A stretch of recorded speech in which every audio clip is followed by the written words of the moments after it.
Hello दोस्तों, are के classes के इस ऑनलाइन प्लेटफॉर्म पर मैं राजकुमार सवाल का एक बार फिर से आप सभी का स्वागत करता हूं। रिवीजन क्लास में आज हमारा टॉपिक रहने वाला है समुच्चय, संबंध और फलन। इससे पहले एक टॉपिक लिया था 2D का और आज मैं ले रहा हूं जिसमें मैं लगभग अब तक जो पूछे गए क्वेश्चन है आरपीएससी के, एसीएफ में और अलग अलग एग्जाम्स में जो पूछे गए क्वेश्चन है वो लेने वाला हूं, ताकि आप लोगों को इस बात का एहसास हो जाए कि क्वेश्चन किस तरीके के पूछे जाते हैं और उन क्वेश्चन को सही तरीके से सोल्व करने की अप्रोच क्या रहती है वो भी मैं आज आप लोगों को बताने वाला हूं। आरपीएस जो अपनी रिवीजन सीरीज चल रही है उसमें मैं नेक्स्ट या उससे अगला एक वेरी वेरी इंपॉर्टेंट टॉपिक लेकर आने वाला हूं। टॉपिक नहीं है वो, एक कॉम्बिनेशन है बहुत सारे क्वेश्चंस का, स्टैंडर्ड क्वेश्चन जो आप लोग बार बार डिमांड भी कर रहे हैं और मुझे लगता है कि इन सभी क्वेश्चन को आप लोगों को सोल्व करवाया जाना चाहिए। तो सारे के सारे स्टैंडर्ड क्वेश्चन मैं एक साथ लेकर आने वाला हूं, जिनके स्टैंडर्ड रिजल्ट कैसे याद रखे जाते हैं उसकी ट्रिक्स पर भी मैं आप लोगों को बताने वाला हूं। क्लियर? तो स्टूडेंट यहाँ पर आज का टॉपिक मैं स्टार्ट करता हूं। सबसे पहले आप लोग देखो कि ये क्वेश्चन कह रहा है कि 3 की पावर x और 3 की power -x is equal to 2। इसके हलों का आपको समुच्चय बताना है। आप ऐसे मौके की सोचो, आप जुगाड़ सोचो कि यार ये क्वेश्चन कैसे किया जाना चाहिए।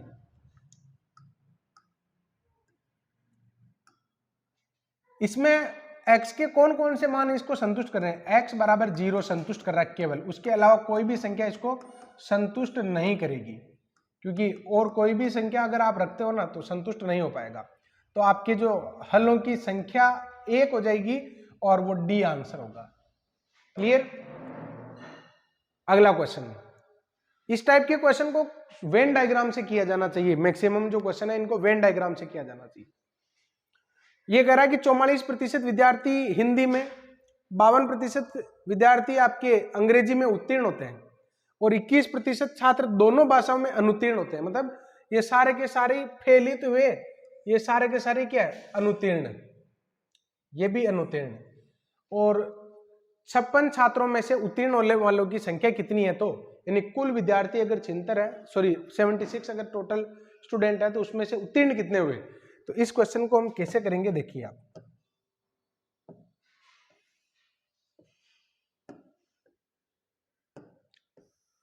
ये तो हो गया आपके यूनिवर्सल सेट और ये हो गए आपके अनुत्तीर्ण होने वाले। इसमें मैं ले रहा हूं जो हिंदी में अनुत्तीर्ण हुए और इसमें मैं ले रहा हूं जो आपके इंग्लिश में अनुत्तीर्ण हुए। हिंदी में अनुत्तीर्ण होने वाले और इंग्लिश में अनुत्तीर्ण होने वाले। नॉर्मली हम उनको डैश से लिखते हैं, लेकिन कोई जरूरत नहीं यहाँ पर डैश से लिखने की, आप इसी को सिस्टम मान लीजिए, यही सिस्टम है अपना। क्लियर? तो मैं इसको कह देता हूं कि नंबर ऑफ स्टूडेंट जो हिंदी में आपके फेल हुए, हिंदी में फेल होने वाले कितने हैं? 44% आप परसेंटेज। और number of element in English कितने हैं इसमें? 52% है, ये भी आपके फेलियर का है। और जो दोनों में फेल हुए वो कितने हैं? H इंटरसेक्शन E, वो फेल हुए कितने हैं? आपके 21%। तो इस क्वेश्चन को कैसे किया जाना चाहिए? सबसे पहले आप 21 यहां पर लिख दीजिए। क्लियर? अगर मैं ये कहूं कि 21% हिंदी में फेल हो चुके हैं तो बताओ हिंदी में टोटल कितने परसेंटेज फेल हुए थे? 44%। तो बताओ अब यहां पर कितना लिखना बाकी रहा? सबसे पहले पूर्ति होनी चाहिए इस कॉमन पार्ट की। तो बताओ यहां पर कितना लिखना बाकी रहा? 23। ये हो गया 23। ये अब बताओ, देखिए इंग्लिश में फेल होने वाले 52% थे, 21 तो हो चुके हैं, तो बताओ यहां पर कितना लिखोगे? 31। तो ये फेल होने वालों का परसेंटेज आ गया, देखो कितना? 75%। फेल होने वाले कितने आ गए? कुल फेल होने वाले कितने आ गए? ये हो गए आपके 23 + 21 + 31 यानी 75%। तो बताओ पास होने वाले कितने हैं? पास होने वाले ये हो जाएंगे आपके 25%। तो ये कह रहा है कि अगर 76 विद्यार्थी है तो उत्तीर्ण होने वालों की संख्या बताओ। तो उत्तीर्ण ये हो जाएंगे आपके 76 का आप 25% ले लीजिए ना, तो ये आ जाएगा कितना? 19 आ जाएगा। 19 विद्यार्थी आपके उत्तीर्ण होंगे। क्लियर? हमेशा ही वेन डायग्राम से किया करो इन क्वेश्चन को, कोई जरूरत नहीं है डैश लगाने की, ऐसे ही आप लोग अप्रोच लगा लो। जब पूरा ही सिस्टम ही डैश का ही था, फेल होने वाले और फेल होने वाले, तो फिर उसको ही आप सिस्टम का पार्ट बना। क्लियर? तो स्टूडेंट आपके सामने अब नेक्स्ट जो क्वेश्चन है देखिए, थर्ड आरपीएससी 2018 का क्वेश्चन है। ये इसका हल आपको निकालना असमीका का।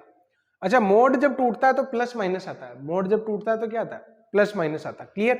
तो स्टूडेंट यहां पर आप सोल्व कैसे करेंगे, देखो एक सॉल्यूशन तो आ जाएगा आपकी 2x minus 3 is less than x plus 5। Clear? अच्छा देखो, मोड जब टूटता है तो दोनों तरफ प्लस माइनस ही आएगा, समीकरण में तो फर्क नहीं पड़ता, लेकिन असमीका में फर्क पड़ सकता है।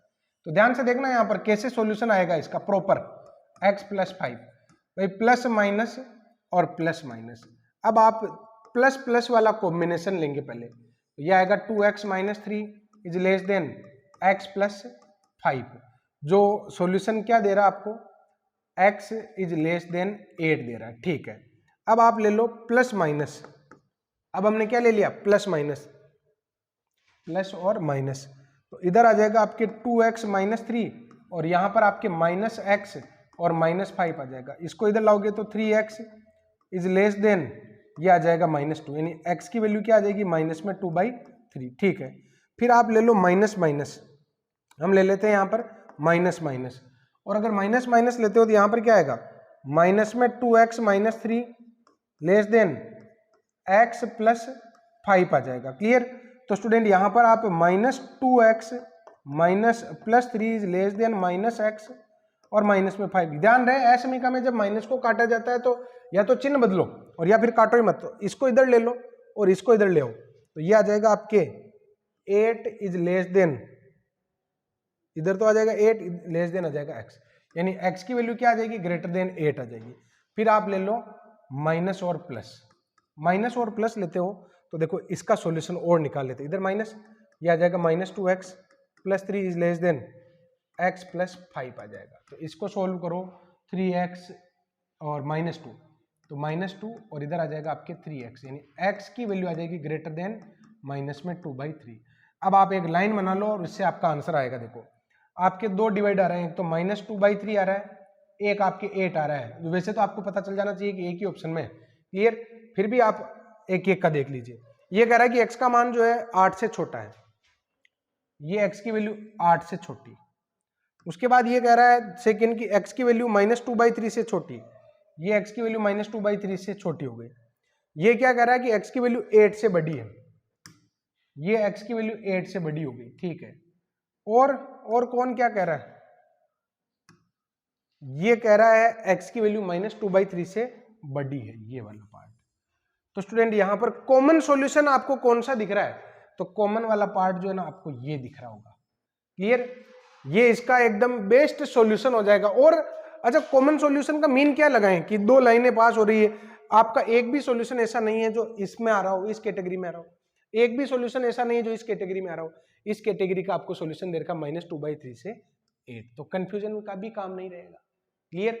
वैसे नॉर्मली अपनी अप्रोच ये रहती है कि सर जहां पर ज्यादा लाइनें आ रही है वही अपना आंसर है, तो वो बात तो यहां पर भी हो रही थी, यहां पर भी हो रही थी, लेकिन आपका जो बेस्ट सॉल्यूशन है वो ये वाला हो जाएगा। क्लियर?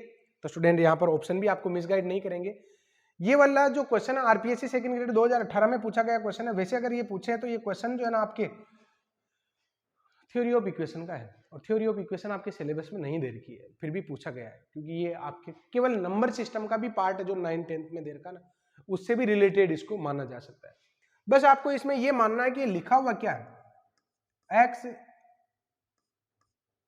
और ये लिखा हुआ mod 7, इसका मतलब ये होता है ऐसी संख्या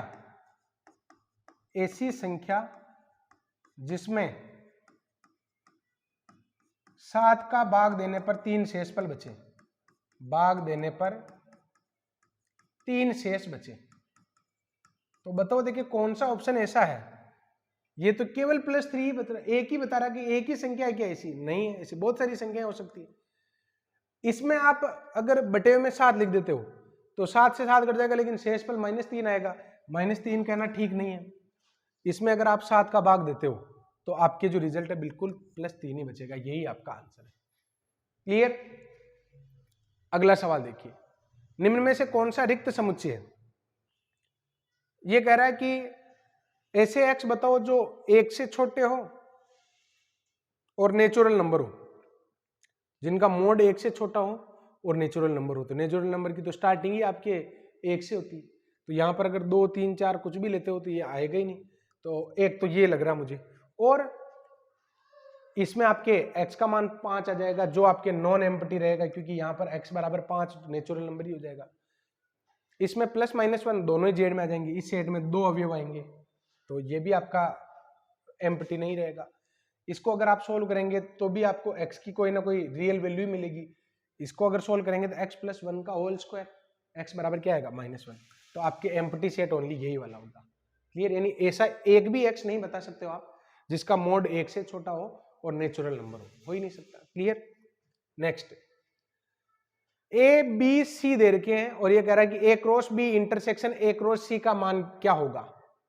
तो देखो, A cross B intersection A cross C, A cross B अगर मैं लिखता हूं तो क्या आएगा आपके 1 2 और 1 3 4 2 4 3, ये तो हो गया आपके A cross B intersection A cross C, यानी 1 3 1 5 और 4 3 और 4 5। क्लियर? तो स्टूडेंट यहां पर आप देखो दोनों में कॉमन क्या है, 1 2 कॉमन है क्या? नहीं है। 1 3 है क्या? बिल्कुल है। 4 2 नहीं है और 4 3 भी है। 1 3 और 4 3, 1 3 और 4 3 जो आपके ए ऑप्शन में दे रखे। क्लियर?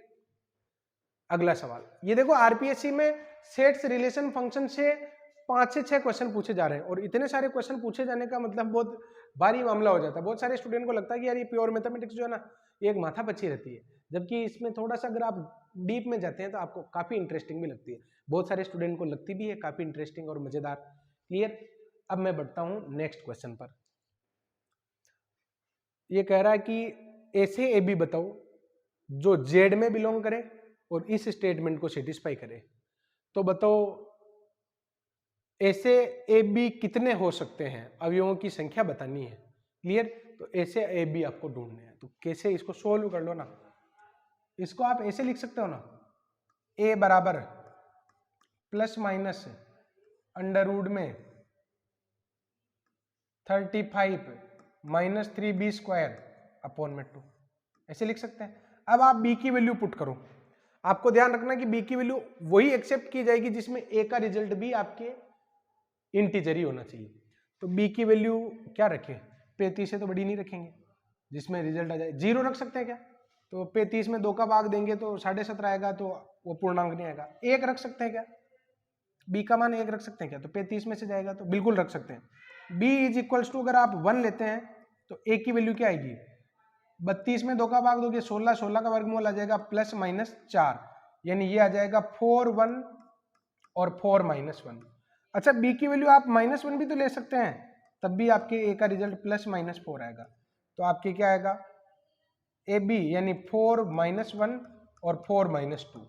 अच्छा, 4 माइनस 1 और -4 माइनस 1, तो ये हो गए। और ढूंढो, देखिए 2 रख सकते हैं क्या? 4 3 12, 12 में से जाएगा तो कितना रहेगा?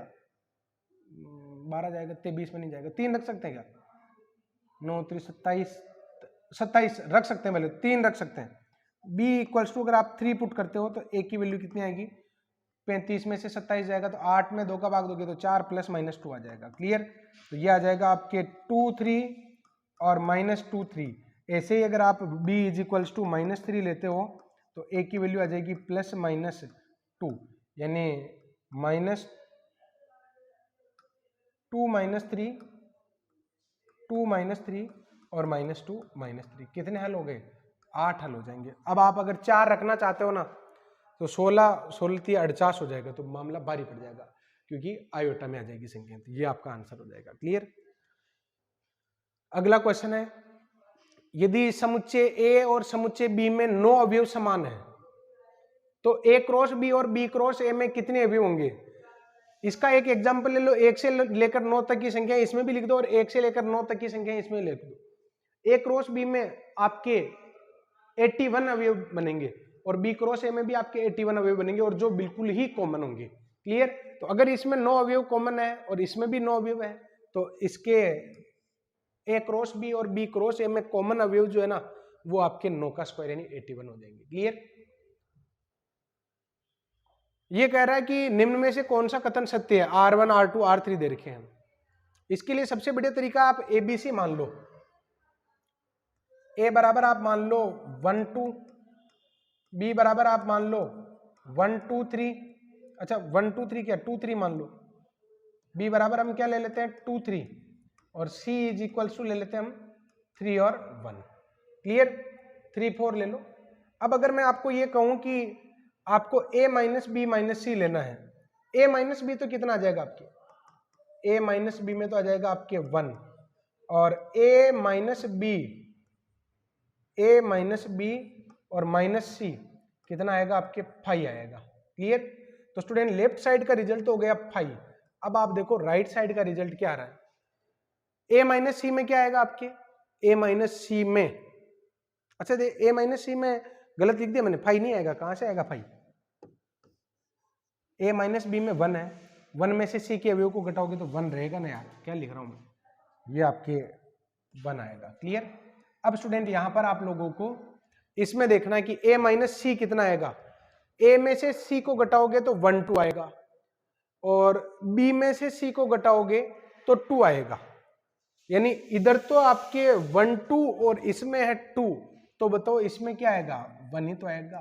क्लियर, ऐसे स्टूडेंट एक एक को आप चेक करते जाओ, a माइनस सी करो, देखिए a माइनस सी करोगे तो 1 2 में से अगर आप b को लेस करोगे तो 1 आ जाएगा, ये भी आपका करेक्ट हो जाएगा। क्लियर, ऐसे ही आप देखो a माइनस बी माइनस सी, ये तो आपने निकाल लिया। अब b यूनियन c क्या आएगा, 2 3 4, a में से 2 3 4 को हटाओगे तो ओनली 1 ही बचेगा, ये भी आपका राइट है। क्लियर, तो स्टूडेंट यहां पर R1 R2 R3 सभी सही हो जाएंगे। नेक्स्ट क्वेश्चन देखिए, एबीसी वास्तविक संख्याओं के लिए कौन सा समुच्चय का आपके कुल है, यानी यूनिवर्सल सेट कौन बन सकता है इनके लिए, जिसमें एबीसी होंगे, कम से कम एबीसी होंगे तो भी आपके यूनिवर्सल बन ही जाएगा। A1 भी है, A2 भी है और A3 भी है, तो आपके सभी हो जाएंगे, तो ये आपका राइट आंसर हो जाएगा। अभी ये वाला जो क्वेश्चन है स्टूडेंट 12वां, इसमें ये पूछा गया था आपके 2020 में कि ये कौन सा नियम है, इसको वर्ग सम नियम कहते हैं, इसको हम कौन सा नियम कहते हैं, वर्ग सम नियम। क्लियर, ये वाला क्वेश्चन किस तरीके से करना चाहिए, तो आप इसको ऐसे करें वेन डायग्राम से, ये वेन डायग्राम बनाकर अगर इस क्वेश्चन को हम करेंगे तो बहुत फास्ट और स्मूथली हो जाएगा। ये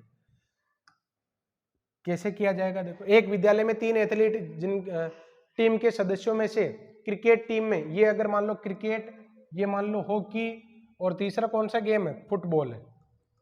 क्या कह रहा है, देखो क्रिकेट में 21, हॉकी में 26, फुटबॉल में 29 सदस्य हैं, उनमें से 14 सदस्य हॉकी और क्रिकेट में है, 15 हॉकी और फुटबॉल में है, 12 फुटबॉल और क्रिकेट में है, 8 जो है तीनों में है। तो शुरुआत तीनों से करो, यहां पर लिखो आप 8।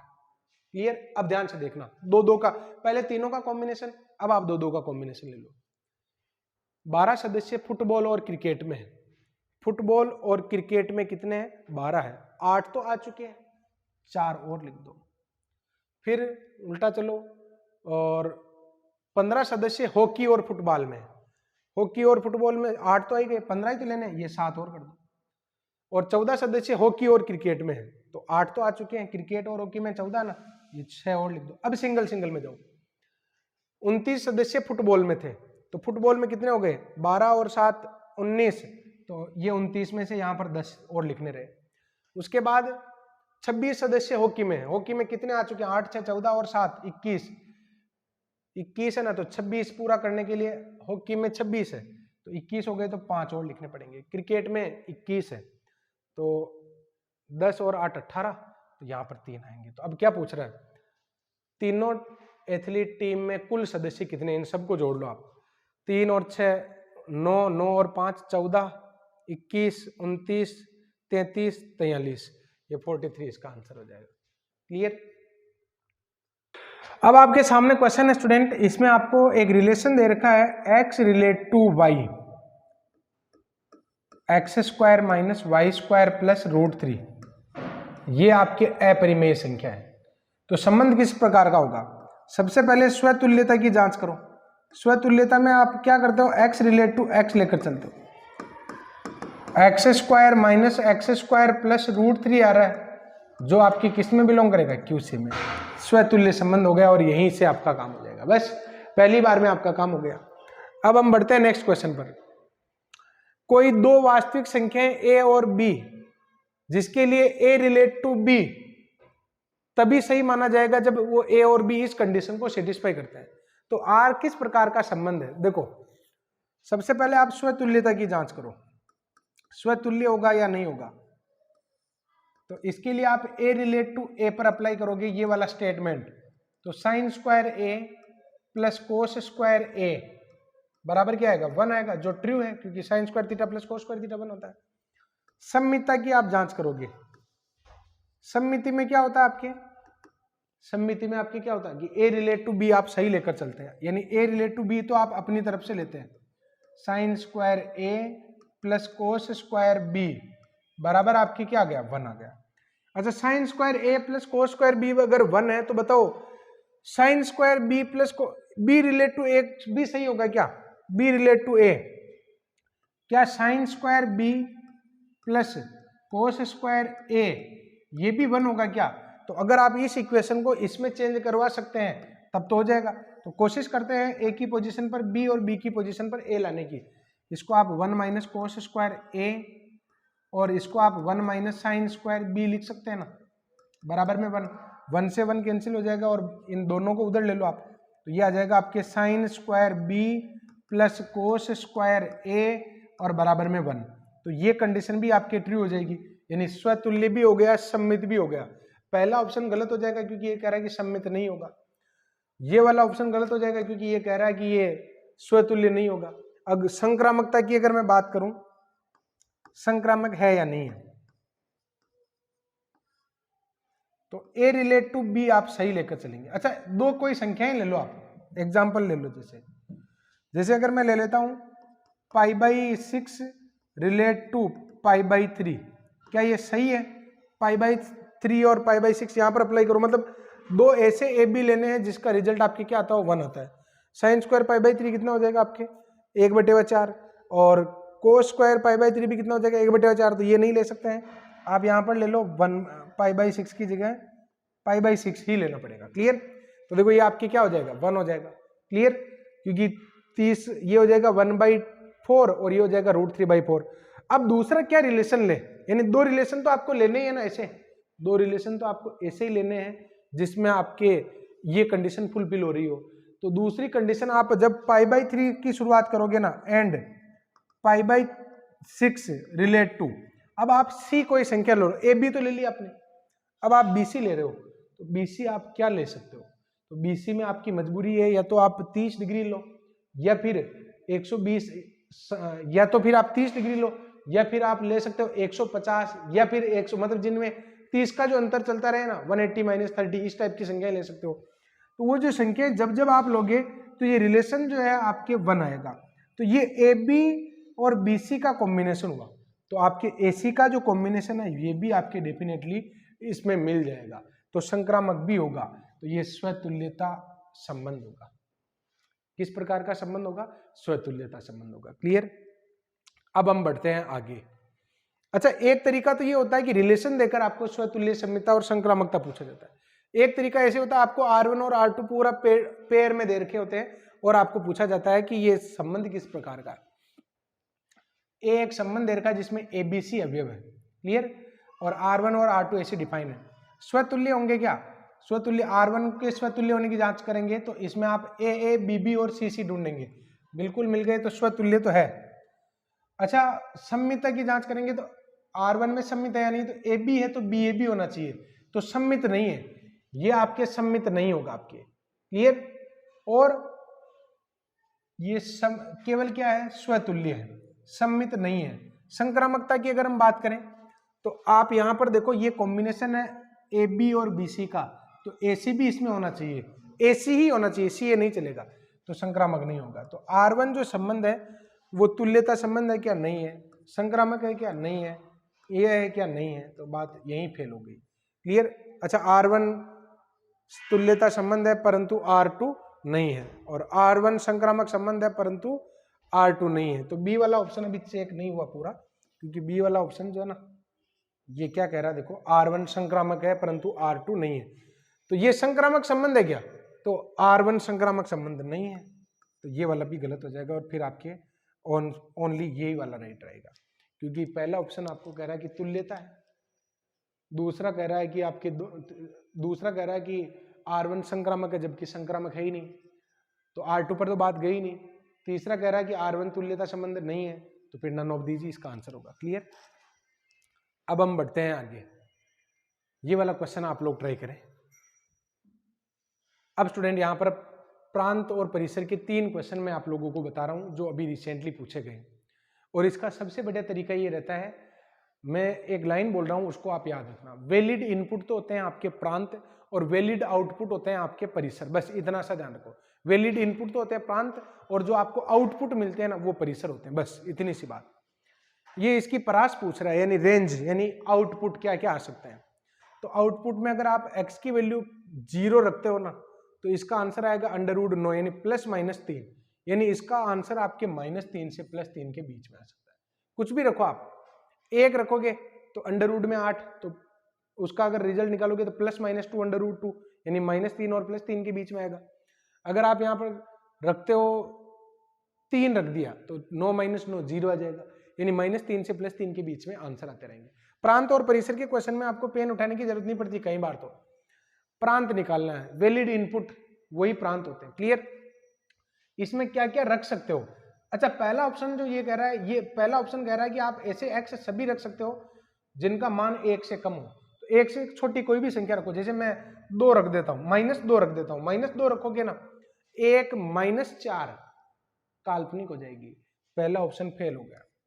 दूसरा ऑप्शन कह रहा है कि आप -1 से बड़ी सारी संख्याएं रख सकते हो, -1 से बड़ी 2 रख दो, -1 से बड़ी संख्या 2 रख दो, 2 रखोगे तो 1 - 4, फिर ये भी फेल हो जाएगा। ये कह रहा है कि 0 1 क्लोज इंटरवल में, और ये कह रहा है -1 से +1 क्लोज इंटरवल में ये रख सकते हैं, तो देख लेते हैं। 0 और 1 तो दोनों में शामिल है। अच्छा, माइनस का 0.5 रख सकते हैं क्या? बिल्कुल रख सकते हैं, 1 - 0.25 रख सकते हैं। क्लियर, इसमें कोई दिक्कत नहीं। तो यहाँ पर आपके ये वाली वैल्यू भी संभव है, नेगेटिव वाला जो नंबर है ना, ये भी आप रख सकते हैं, -1 से +1 ये तो रख ही सकते हैं, साथ ही साथ ये वाले सारे नंबर आप रख सकते हैं, क्योंकि इनका स्क्वायर करने पर रिजल्ट 1 से बड़ा नहीं होगा, इनका स्क्वायर करने पर भी रिजल्ट 1 से बड़ा नहीं होगा। तो जब तक 1 से बड़ा नहीं होगा हमें कोई परेशानी नहीं आएगी। तो ये सारे रिजल्ट इसमें आप रख सकते हो। तो वैलिड इनपुट ही तो आपके प्रांत होते हैं। क्लियर, ऑप्शन से ही कर सकते हो। ये क्वेश्चन देखिए, आप fx दे रखा है और इसका प्रांत निकालना है। आप ऐसे भी निकाल सकते हैं, नॉर्मल जो तरीका है जैसे अभी मैंने बताया ना, वैसे भी निकाल सकते हैं। देखो, अगर मैं यहाँ पर 5 रख देता हूँ ना, तो 25 - 25 0 हो जाएगा। log 0 का मान अनंत होता है, अनंत आपके एग्जिस्टिंग वैल्यू नहीं है, ये आपके ऑप्शन सारे ही कैंसिल हो जाएंगे। क्लियर, ये वाला ऑप्शन ही बचेगा, क्योंकि 4 रख सकते हो आप, क्योंकि यहाँ पर आपके रिजल्ट जो है भाई 0 अगर आ गया ना, तो log 0 का मान -∞ होता है, रूट में -∞ एक्सेप्ट कर लोगे, नहीं कर सकते हो तो ये फेल हो गया था ना, इस वजह से। क्लियर, तो 5 की वजह से ये BCD ऑप्शन कैंसिल हो गए। अब ये वाला ऑप्शन दोनों ही जगह वैलिड है। 1 रखो, 5 - 1 4/4 क्या आ रहा है 1, log 1 की वैल्यू 0 होती है, जो अंडर रूट में दिक्कत ही नहीं आएगी। 4 रखोगे 20 - 16 4 4/4 फिर 1 आ जाएगा। क्लियर, तो अब आप प्रॉपर तरीका क्या है वो कैसे निकालेंगे, तो देखो, रूट कब डिफाइन होता है, जब रूट के अंदर लिखी हुई संख्या 0 या 0 से बड़ी हो। तो आप इस क्वेश्चन को ऐसे कर सकते हैं, log 5x - x² अपॉन में 4 ग्रेटर देन इक्वल क्या हो 0, यानी 5x - x² क्या हो आपके अपॉन में 4, ये क्या हो आपके ग्रेटर देन e की पावर 0, यानी 5x - x² greater than equal 1 हो, सॉरी 4, तो आ जाएगा आपके x² - 5x + 4 is less than equal 0, x - 1 x - 4 is less than equal 0, तो x बिलोंग कर जाएगा आपके 1 और 4 में, तो ये आपका आंसर हो जाएगा। क्लियर, तो स्टूडेंट ये सेट और रिलेशन की क्लास थी। अगली क्लास एक बहुत ही महत्वपूर्ण टॉपिक पर हम लेंगे, जिसमें सारे ही स्टैंडर्ड रिजल्ट को शामिल करने का काम किया जाएगा। क्लियर, फिलहाल आज की क्लास में बस इतना ही। Thank you.